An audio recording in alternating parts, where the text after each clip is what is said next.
Hi everybody, today I'm working on a 2006 Mini Cooper S.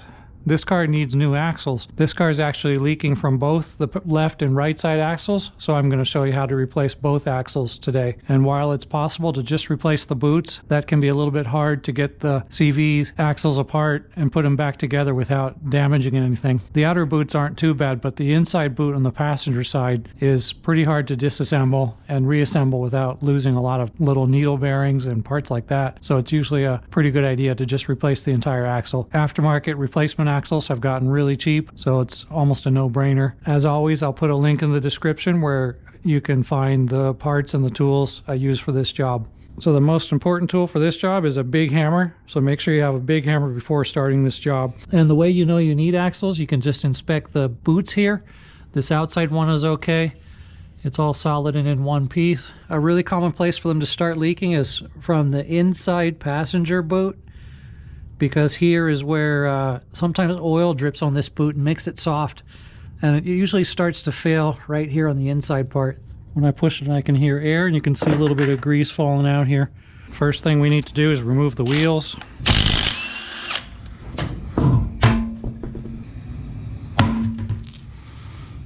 To do this job, we're going to need to loosen the outer tie rod end and the lower ball joint, and then we'll take the axle nut off, and then we'll pop the axle out. On the passenger side, there's a carrier bearing about halfway down. We'll need to loosen that as well. But now you can see, here's the axle. It's just starting to leak. You can see the seal is torn away near the where it attaches. And if I squeeze it, I can get grease and air to come out. So this one is just starting to fail. And the main place where we're likely to have a problem for this job is behind the nut here for the axle. We have to use a hammer to tap it out later on. And sometimes it's seized onto the hub, in which case you may want to spray some penetrating oil behind here after you take the nut off and let it sit overnight. Or we may need to resort to the use of an axle puller here like this one. I'll put a link in the description where you can get this. This is the safest way to push the axle out without mushrooming over the threads. And this nut on the end is a 32 millimeter.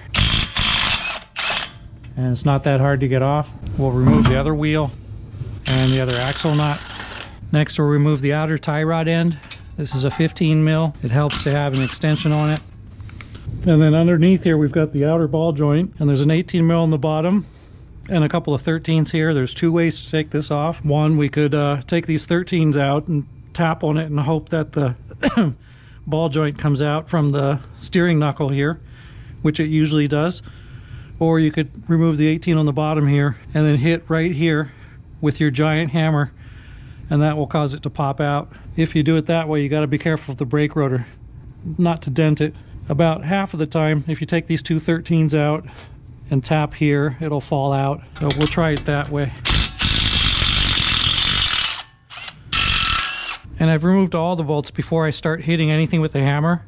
That way, we might get lucky. When I hit here to remove the tie rod end, it might cause some of the other bits to vibrate loose. So now I'm going to take my hammer and hit the tie rod end. And that popped out okay.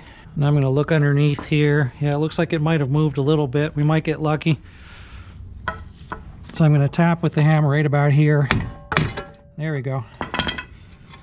As you can see, there's a bit of rust corrosion here. So if you have trouble getting this part to come out, take off the 18 on the bottom. Then I'm going to get a slightly smaller hammer and see if we can tap the axle out of here. Yeah, it's hung up a little bit. You don't want to tap this too hard, because if it's seized up with corrosion, you're just going to mushroom it. So what I'm going to do is spray some penetrating oil and then use my steering puller. So this is pretty straightforward. It just goes on where you screw the wheel lugs on. On this car, we have a stud conversion kit installed.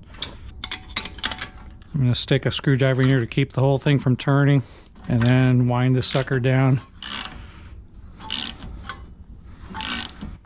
And of course, don't push on this if the bottom ball joint is still attached, or you're going to be pushing against a wall. There it goes. It's actually starting to move now.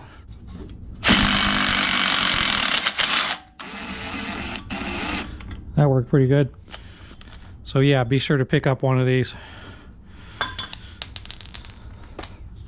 And once we've pushed the axle out, we can just pull the strut forward and the axle will drop down and out.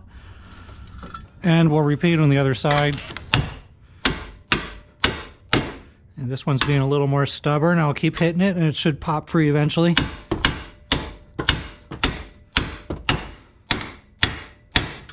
There we go. That came loose.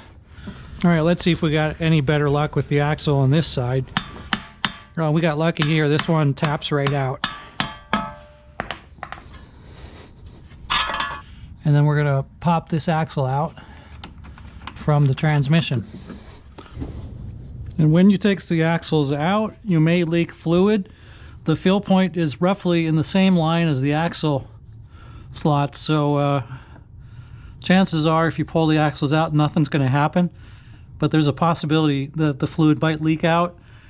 If you want, you can take out this bottom plug and drain the fluid first, and then this top plug is where you put it back in.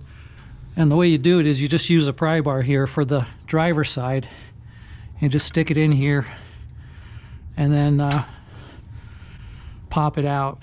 So I'm just gonna pull smartly. There it goes. Then I'll put my funnel down here as I take the axle out, just in case anything leaks out. But no, it looks good. So we got the axle here, and you can see the grease here where it was starting to leak. All right, for the passenger side, I'm gonna have to take off the power steering fan and the lower engine mount as well to get up to the bracket here. Well, actually, I could probably work around it without taking the mount off.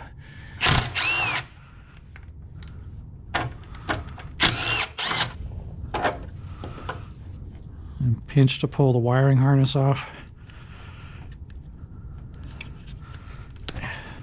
All right, we can see the bracket a little bit better now. So these are a couple of 13s. Actually, there's 3. The first two are pretty easy to get to. The third one is sandwiched up here on the back side. I like to use a straight ratcheting wrench to get up in there. And then I reach up over the top here with my other hand. And I go in the gap here between the engine and the axle. You can also attack this from the top, from the wheel well, I believe. But I do this way. The bolts usually come out pretty easy if I just spin it with the tips of my fingers. So there's that bolt. These bolts aren't in all that tight. They come out pretty easily. And resist the temptation to just crank on them and over tighten them when you put them back in. Once you've got all 3 bolts out, you can just pull on the axle and it slides right out. There is a carrier bracket here. You have to kind of rotate it and get it to clear as it comes out. It likes to hang up on things on the way out. There we go. Here's the axle. All right, let's check out the new part. And sometimes they have the carry bracket attached and sometimes they don't. This brand of axles has been pretty good. Axles technology has been around a while. I don't know if it's really worth it to buy a much more expensive brand unless you're looking for beefed up performance axles for extra horsepower application. Yeah, this one does have a carry bracket attached, so that's good.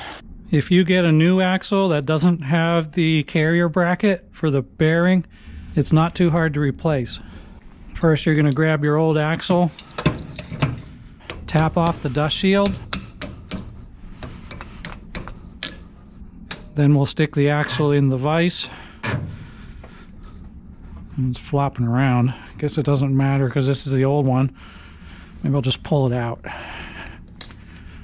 Ugh. Game of Thrones.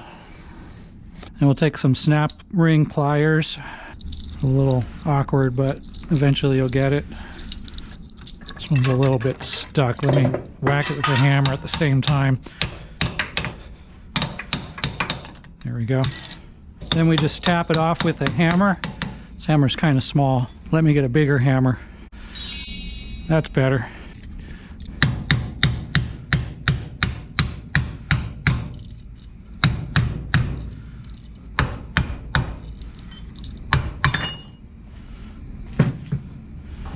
Okay, loosen the vise. So this part just slides right off. This part here though, it doesn't want to clear the bearing, so you have to kind of force it. Just kind of pry it over. There it goes.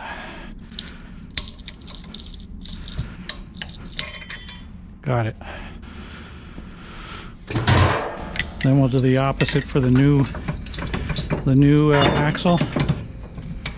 There we go. Then we'll grab the bracket. Then just tap.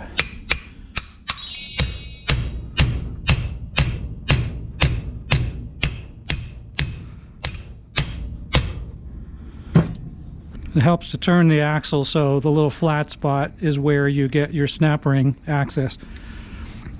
Some of the aftermarket axles don't have this flat spot, but you can still work it. It's just a little bit more crowded. There we go. And then after you're done tapping it with a hammer to make sure it's fully seated, then we can retouch the dust shield. Sometimes this doesn't fit. It's not a big deal. All right, all set. So now we're ready to install this axle.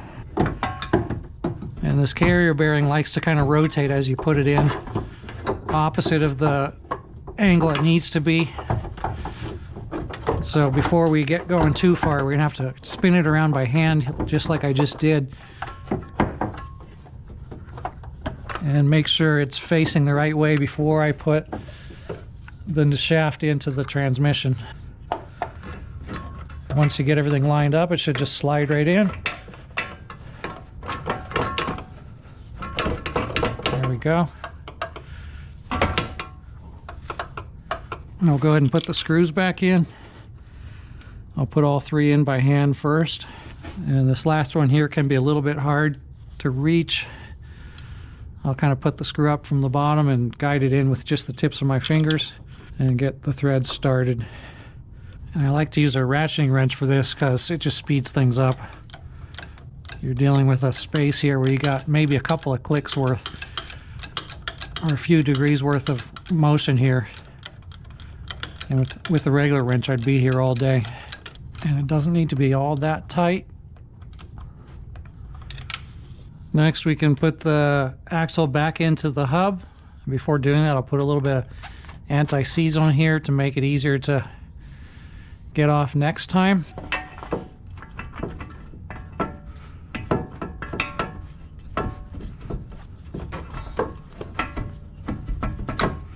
There we go. Ball joint back into the bottom of the knuckle. And put the tie rod bolt back in and push up on the tie rod end while tightening so it doesn't spin. Then we can put on the axle nut. Then we need to punch in here to keep it from backing out. You can use a big center punch, or an old bolt works fine as well. And just pound it in like that. Then we'll do the same for the other axle. This one's much easier to install. All we gotta do is slide it in.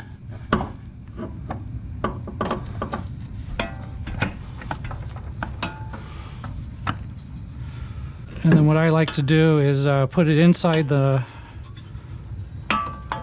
steering shaft here. I'll put the screw on and then kind of hammer it back in.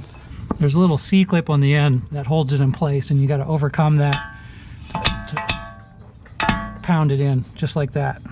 So all we have to do now is put the wheels back on, and if you drain the transmission fluid, put the transmission fluid back in. So that's all there is to it. That's how to replace the drive axles on a first generation Mini Cooper. Oh, be careful. If you have a 5-speed transmission or an automatic transmission, they all use different axles. So make sure you order the right axles. Thanks for watching, and bye-bye.